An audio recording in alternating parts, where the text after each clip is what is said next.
Bom, o que é o edital? O edital de leilões, ele é o documento onde vai constar todas as regras do leilão. Todas as regras que vão reger aquele leilão estão no edital de leilão de imóveis. Isso, claro, né, fora as regras que a gente tem do Código de Processo Civil. Mas, por exemplo, o prazo de pagamento do leiloeiro, o prazo de pagamento do leilão de imóveis, se vai aceitar ou não parcelamento, qual que é o índice que vai corrigir as parcelas desse parcelamento. Isso tudo vai constar no edital de leilão de imóveis. Então a gente pode entender daqui que é um documento muito importante. E quem elabora o edital de leilão? O responsável por fazer essa elaboração do edital de leilão de imóveis é o leiloeiro público, aquele mesmo leiloeiro que tem que estar inscrito na junta comercial do estado em que vai ocorrer o leilão. E a omissão de informações no edital? A omissão de informações no edital, ela também tem repercussões práticas, mas que a gente vai tratar disso um pouquinho mais pra frente, porque isso, enfim, tem toda uma jurisprudência por trás. Mas só para vocês terem uma ideia, vamos supor que no leilão de imóveis, o leiloeiro não colocou no edital que tinha uma dívida.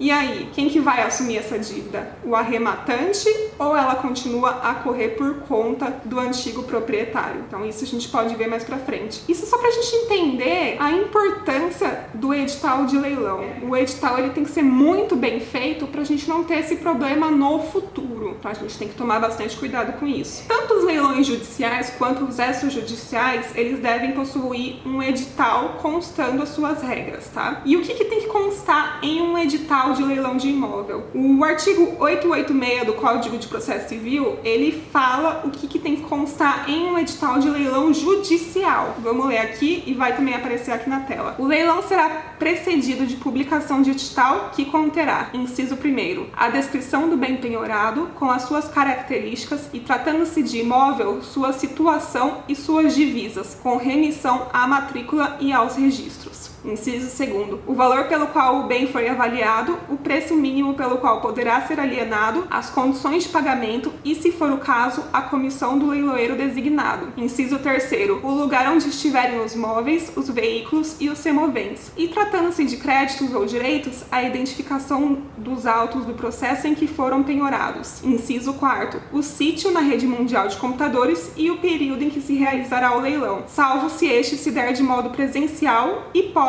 em que serão indicados o local, o dia e a hora de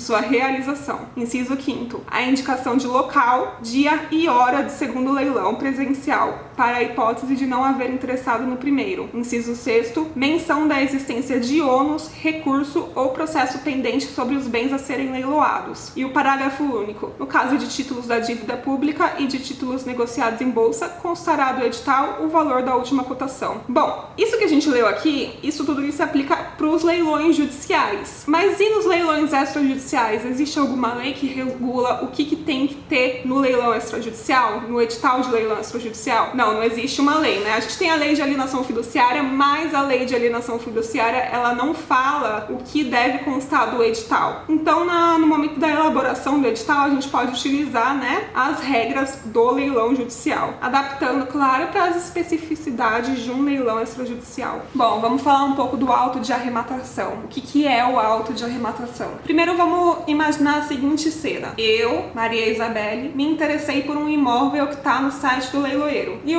o leilão ele vai ocorrer hoje. Eu me cadastro no site, faço tudo certinho. No horário, eu vou lá e dou meu lance. Aí outra pessoa vai dar o lance, eu cubro. Enfim, eu ganhei no final. Eu tenho o lance vencedor. Após o final do leilão, o leiloeiro ele vai entrar em contato comigo me informando, né, que eu tive o lance vencedor e ele vai enviar um documento para que eu assine chamado auto de arrematação. O que vai constar nesse documento? Nesse documento tem que constar um resumo do leilão, tanto do que consta no edital quanto do meu lance, o valor que eu dei de lance, a minha forma de pagamento, se eu vou parcelar ou não, caso eu parcele, em quantas parcelas, qual que vai ser o índice utilizado para fazer a correção dessas parcelas, que dia que eu devo fazer o pagamento de cada parcela, se vai ter multa em caso de atraso. Tudo isso tem que estar constando, né, como se fosse um resumo do edital, mas com a complementação de tudo que eu ofereci ali no momento do meu lance. Então, isso tudo tem que constar no auto de arrematação. Além disso, quem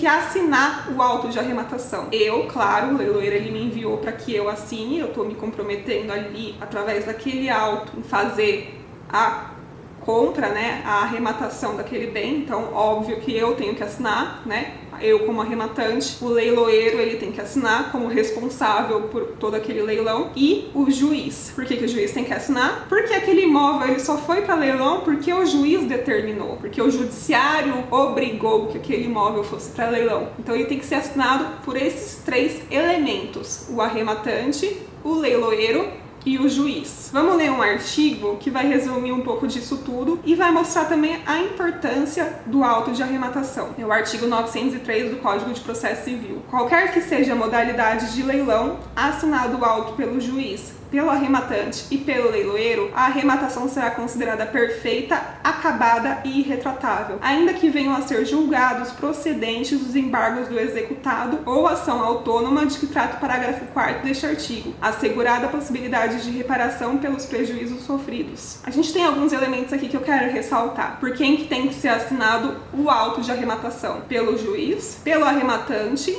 e pelo leiloeiro. Assinados pelos 3, a arrematação será considerada perfeita, acabada e irretratável. O que isso tudo significa? E qual que é a importância disso? Por que isso é importante ser assinado por esses 3? Vamos supor que o meu imóvel foi para leilão e inclusive ele já foi até arrematado por alguém, só que o juiz ainda não assinou. Eu posso ir no processo e fazer o pagamento da minha dívida e recuperar o meu imóvel? Dá um tempo para você responder. Sim, eu posso. Por que eu posso? Porque eu tenho o direito de remissão da dívida. Como o auto de arrematação não foi assinado ainda pelos 3, juiz, leiloeiro e arrematante, essa arrematação ela ainda não é considerada perfeita, acabada e irretratável.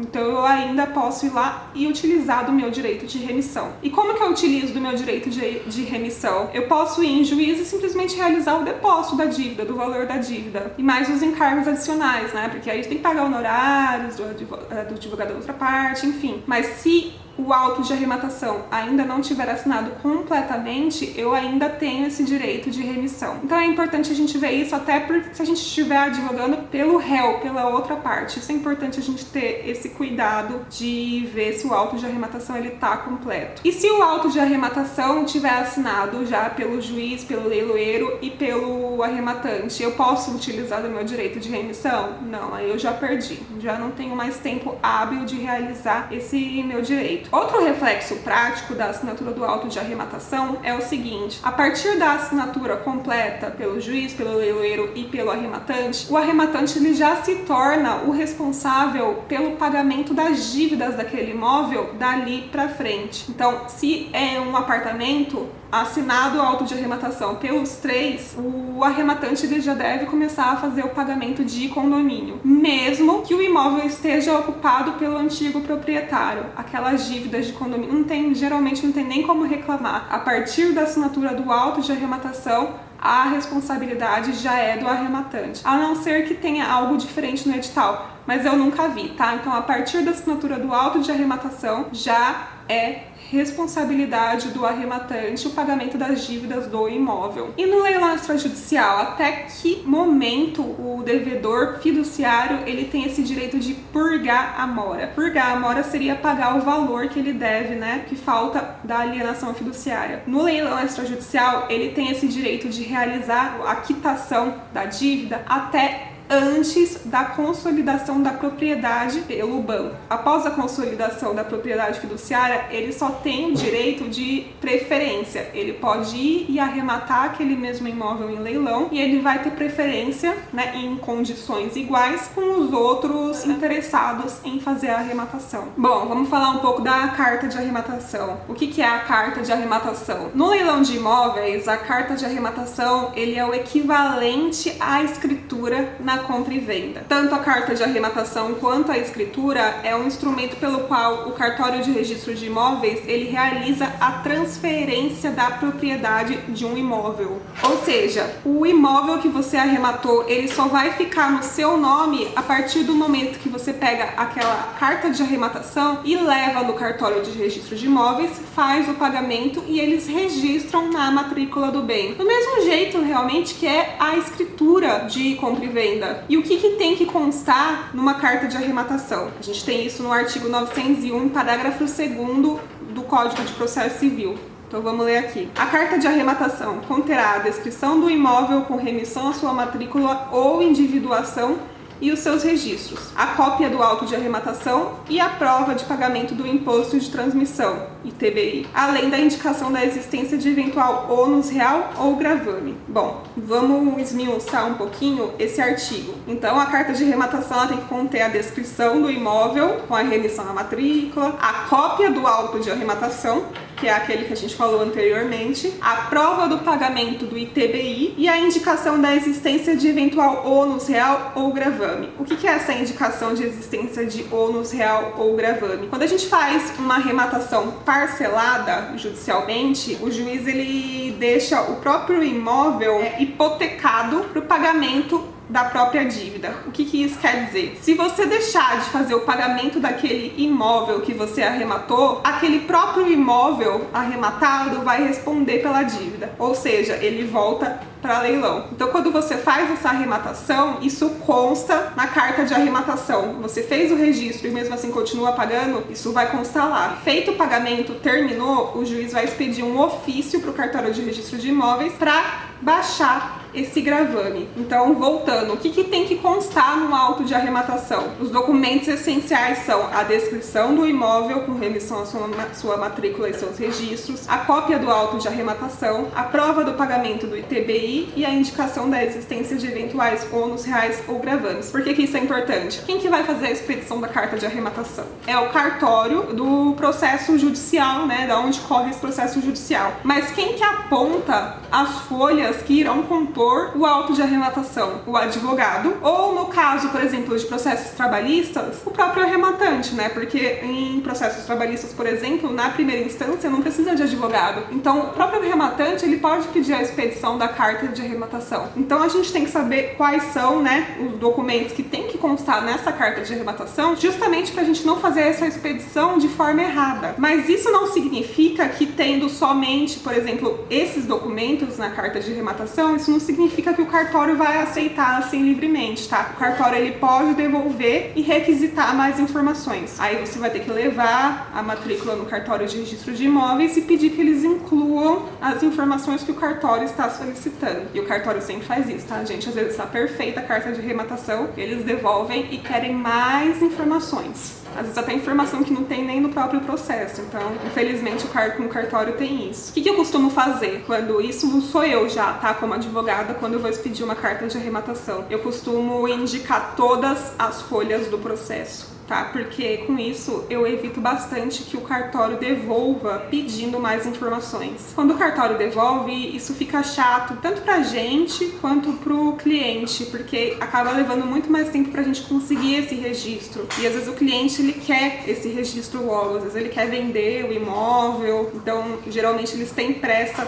pra conseguir o registro dessa carta de arrematação. Então eu costumo indicar todas as folhas do processo. Fica um pouco mais caro? Fica, mas é o que eu indico que seja feito para poupar tempo. Bom, uma pergunta que eu recebo bastante. Eu preciso ter um imóvel no meu nome, eu preciso do registro da carta de arrematação no cartório de registro de imóveis para ter a emissão na posse, para entrar, ter direito de entrar e utilizar do meu imóvel?